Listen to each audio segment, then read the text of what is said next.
नमस्ते मेरे प्रिय विद्यार्थियों, कैसे हैं आप सभी।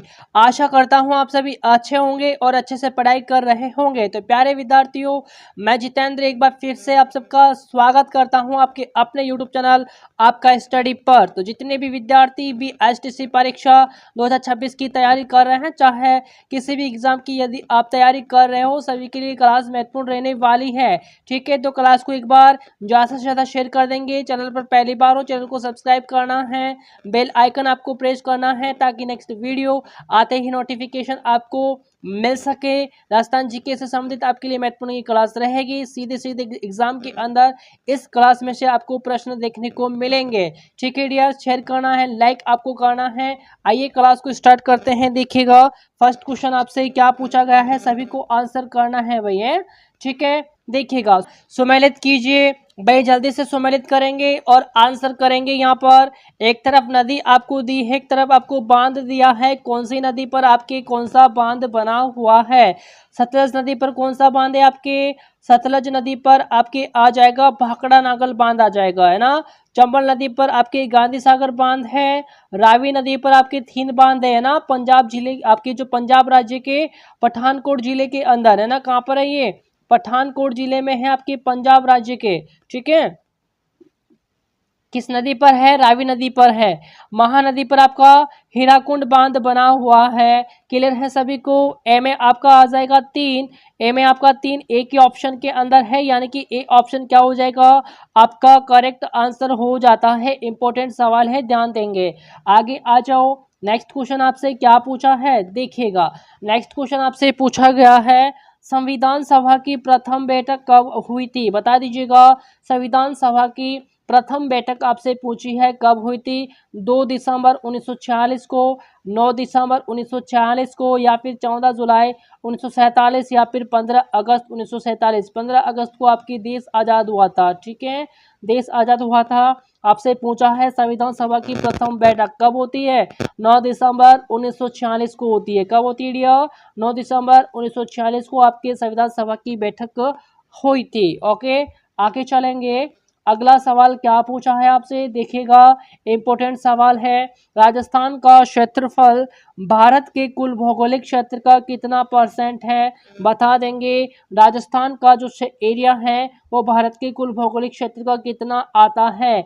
15.6% है क्या? 11.11% है? 10% है? या फिर 10.41% है? क्या इसका आंसर होता है? यहाँ पर ये प्रश्न जो है एग्जाम के अंदर बार बार आपसे पूछा जाता है, तो इसका आंसर क्या हो जाएगा? 10.41% हो जाएगा। कितना होगा डियर? 10.41% यहाँ पर रहने वाला है। ओके, अगला देखो, अगला सवाल। राजस्थान राज्य में ही पूर्णतः बहने वाली सबसे लंबी नदी का नाम है। भाई सबसे लंबी नदी का यहाँ पर नाम आपसे पूछा गया है, और पूर्णतः, है ना, पूर्णतः बहने वाली सबसे लंबी नदी का नाम आपसे पूछा गया है। क्या आपकी चंबल है, माही है, बनास है, या फिर लूणी? बता दीजिएगा। जी हाँ, बता देंगे। पूर्णतः बहने वाली सबसे लंबी नदी कौन सी है आपकी? बनास नदी है। कौन सी है डियर? बनास नदी हो जाएगी। सी ऑप्शन क्या होगा करेक्ट आंसर आपका होने वाला है। सिंपल सा सवाल। आगे चलो, नेक्स्ट आपसे पूछा है रूपारेल नदी का उद्गम होता है। भाई आपसे किस नदी का उद्गम पूछा है? रूपारेल नदी का उद्गम आपसे पूछा गया है। रूपारेल जो नदी है इसका आपको जो नाम मिलता है वो मिलता है लसवारी नदी, है ना। क्या मिलता है इसको? लसवारी नदी भी कहते हैं, आपको पता होना चाहिए ना। इसको लसवारी नदी भी कहते हैं, और स्थानीय भाषा के अंदर इसे कहते हैं क्या? वराह नदी भी कहेंगे, है ना। इसको स्थानीय भाषा में वराह नदी भी कहते हैं, आपको पता होना चाहिए। क्लियर है सभी को? आगे चले, यहाँ पर रूपारेल नदी का उद्गम होता है कहाँ से? आपकी उदयनाथ की पहाड़ियाँ से, है ना। उदयनाथ की पहाड़ियों से इसका उद्गम होता है। ओके, आगे चले, ए ऑप्शन करेक्ट है आपका। अगला देखो, नेक्स्ट सवाल पूछा है, राजस्थान के कुछ मुख्य राष्ट्रीय उद्यान और अभयारण्य हैं। बता दीजिएगा। राजस्थान की कुछ मुख्य राष्ट्रीय उद्यान और अभयारण्य हैं यहाँ पर। सीता माता अभयारण्य प्रतापगढ़ चित्तौड़गढ़ में, केवलादेव राष्ट्रीय उद्यान आपके भरतपुर के अंदर है जो कि राजस्थान में है। रणथंभौर राष्ट्रीय उद्यान आपके सवाई माधोपुर में है और दुधवा राष्ट्रीय उद्यान आपके एमपी के अंदर है। कहाँ पर है? एमपी के अंदर है। तो डी ऑप्शन यहाँ पर करेक्ट नहीं होने वाला है, क्योंकि इसमें आपको इस प्रश्न के अंदर कूट थे ना, जो कि मैंने यहाँ पर नहीं लिखे हैं। तो यहाँ पर राजस्थान से रिलेटेड तीनों के तीनों हो जाएंगे ए, बी और सी। ठीक है, तो ए, बी और सी आपके तीनों के तीनों क्या है? राइट आंसर है। ठीक है, क्या पूछा है? राजस्थान के परिप्रेक्ष्य में यहाँ पर पूछा गया था राजस्थान के कुछ मुख्य राष्ट्रीय उद्यान और अभ्यारण्य, जो कि यहाँ पर तीनों हो जाएंगे। क्लियर है? आगे चलेंगे। डी ऑप्शन गलत था, यहाँ पर डी नहीं होगा।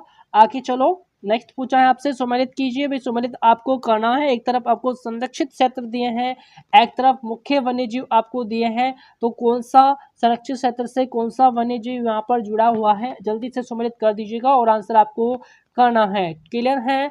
तो देखो यहाँ पर सुंदा माता पता है आपको, भालू है ना, और रोटो की बात करें तो चिंकारा। ठीक है, बेड़ झुंझुनू की बात करें तो यहाँ पर क्या हो जाएगा? कृष्ण मृग होगा क्या? नहीं, खरगोश होगा। बिसलपुर की बात करें तो कृष्ण मृग हो जाएगा, है ना। बिसलपुर की बात करेंगे तो कृष्ण मृग यहाँ पर हो जाएगा। ए में एक होता है, ए में एक यहाँ पर है और यहाँ पर है, यानी कि सी और ए कट जाता है। ठीक है जी, ओके। बी में आपका 3 है, बी में आपका क्या है? 3 है, और सी में 4 है, और डी के अंदर आपका 2 है। तो डी ऑप्शन क्या है आपका?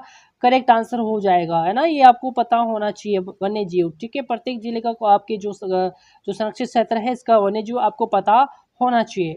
आगे चले, नेक्स्ट देखो क्या पूछा है। निम्न में से राजस्थान के कौन से जिले का प्रतीक मोर है? भाई बताओ। अजमेर का प्रतीक तो आपका हो जाएगा खरमोर हो जाएगा। क्या हो जाएगा? खरमोर हो जाएगा। आपके हनुमानगढ़ का हो जाएगा छोटा किलकिला। क्या हो जाता है भाई, है ना। इसका तो अजमेर का क्या है? शुभंकर की बात करते हैं अपन, है ना। और हनुमानगढ़ का हो जाएगा आपकी छोटा किलकिला। क्या होता है भैया? छोटा किलकिला कहाँ का है? आपके हनुमानगढ़ का है। ठीक है, आपके दौसा का क्या है? खरगोश। दौसा का क्या हो जाएगा? खरगोश हो जाएगा। ठीक है ना। और आपकी मोर कहाँ का शुभंकर है?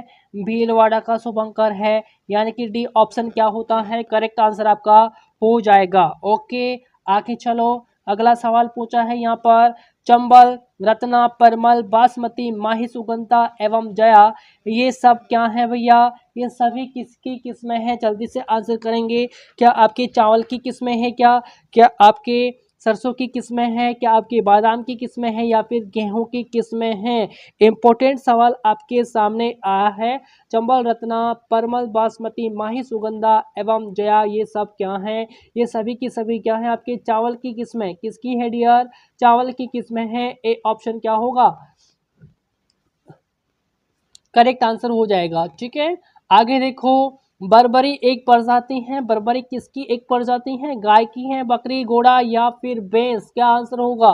बर्बरी एक प्रजाति है बकरी की। किसकी है डियर?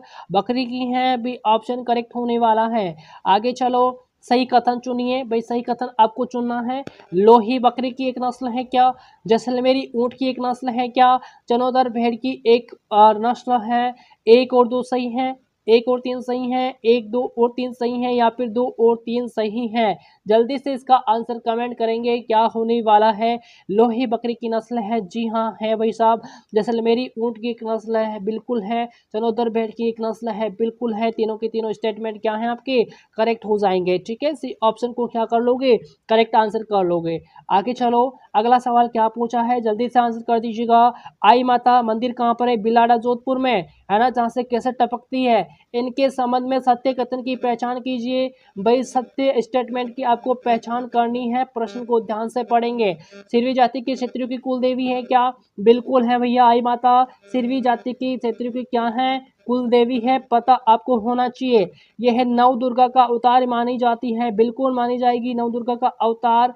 इनके मंदिर को दरगाह कहते हैं। जी हाँ, इनके मंदिर को दरगाह कहते हैं। और इनकी जो समाधि स्थल है इसको कहा जाता है बड़ेर। क्या कहते हैं डियर? बड़ेर कहते हैं। ठीक है, इनका मूल नाम क्या था? जीजीबाई था। ठीक है, आई माता की जो मूल नाम है वो आपसे पूछा जाए तो क्या आ जाएगा?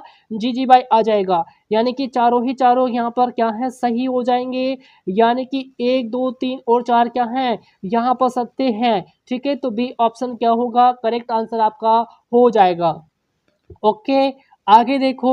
अगला सवाल पूछा है भाई, सुमेलित कीजिए, जल्दी से सुमेलित करेंगे। तीज महोत्सव, आपकी ब्रज महोत्सव, दशहरा उत्सव कहाँ का है? मीरा महोत्सव की बात यहाँ पर की जाएगी, है ना। तीज उत्सव कहाँ पर? जयपुर में। ब्रज महोत्सव कहाँ का? भरतपुर का। दशहरा उत्सव आपके कहाँ पर है? कोटा का है। मीरा महोत्सव आपके चित्तौड़ का है। यानी कि सभी क्या है? सभी के सभी यहाँ पर सम्मिलित है। ए में 1, बी में 2, सी में 3 और डी के अंदर 4 हो जाएगा। बी ऑप्शन को करेक्ट कर लेंगे। सभी के सभी महोत्सव आपको ध्यान में होने चाहिए। कौन सा महोत्सव कहाँ से जुड़ा हुआ है, किस स्थान से जुड़ा हुआ है, आपको ध्यान में होना चाहिए। आगे चलो, महाराणा प्रताप की जन्म स्थली कहाँ पर है? महाराणा प्रताप का जन्म होता है भाई 9 मई 1540 को। कब होता है? 9 मई 1540 को जन्म होता है। और 1597 में, है ना, 1597 नहीं, 1957 में, सॉरी, 1540 को जन्म होता है और 1597 के अंदर इनकी मृत्यु हो जाती है 19 जनवरी को, है ना। 19 जनवरी 1597 को इनकी मृत्यु हो जाती है। क्लियर है? यानी कि 57 वर्ष की बात यहाँ पर करेंगे, है ना। कितने वर्ष? 57 वर्ष, ठीक है। अब बताओ, महाराणा प्रताप की जन्मस्थली है कुंभलगढ़, है ना। इनका जन्म होता है आपकी कुंभलगढ़ की कटारगढ़ में, ठीक है। कहाँ पर? कटारगढ़ के अंदर इनका जन्म हुआ था। क्लियर है सभी को? आगे चले, अगला सवाल देखो, किस किले को जीतने के क्रम में अकबर को जयमल एवं फतह के प्रबल प्रतिरोध का सामना करना पड़ा? बता दीजिएगा कौन सा किला हो जाएगा यहाँ पर? कुंभलगढ़ का किला है, चित्तौड़ का है, मेहरानगढ़ का है या फिर तारागढ़ का है? कुंभलगढ़ आपके राजसमंद में, चित्तौड़गढ़ के अंदर, मेहरानगढ़ जोधपुर के अंदर है, तारागढ़ आपकी अजमेर के अंदर है। तो चित्तौड़गढ़ का यहाँ पर करेक्ट आंसर है, ठीक है। किस किले को जीतने के क्रम में अकबर को जयमल एवं फतह के प्रबल प्रतिरोध का सामना करना पड़ा था? वो किला आपका आ जाएगा चित्तौड़गढ़, है ना। इसके बारे में कहावत है, गढ़ तो गढ़, चित्तौड़गढ़ बाकी सब घड़ैया। आगे चलो, अगला सवाल क्या पूछा है? वह कौन सा अभिलेख है जो महाराणा कुंभा के लेखन पर प्रकाश डालता है? भाई ये तो आपके आ जाएगा कीर्ति स्तंभ प्रशस्ति वाला, ठीक है। ये आपका करेक्ट आंसर होता है बी ऑप्शन। आगे चलो, आगे है, आपसे पूछा है बसंतगढ़ का शिलालेख किस वंश से संबंधित है? बता दीजिएगा, बसंतगढ़ का शिलालेख किस वंश से संबंधित है? सोलंकी, चौहान, चावड़ा या फिर राठौड़? बसंतगढ़ का शिलालेख आपसे पूछा गया है, ये किस वंश से संबंधित है? तो ये आपके संबंधित है किससे? ये आपके है भाई चावड़ा वंश से। किससे संबंधित है? चावड़ा वंश से संबंधित है। तो सी ऑप्शन क्या है आपका करेक्ट आंसर यहाँ पर हो जाएगा।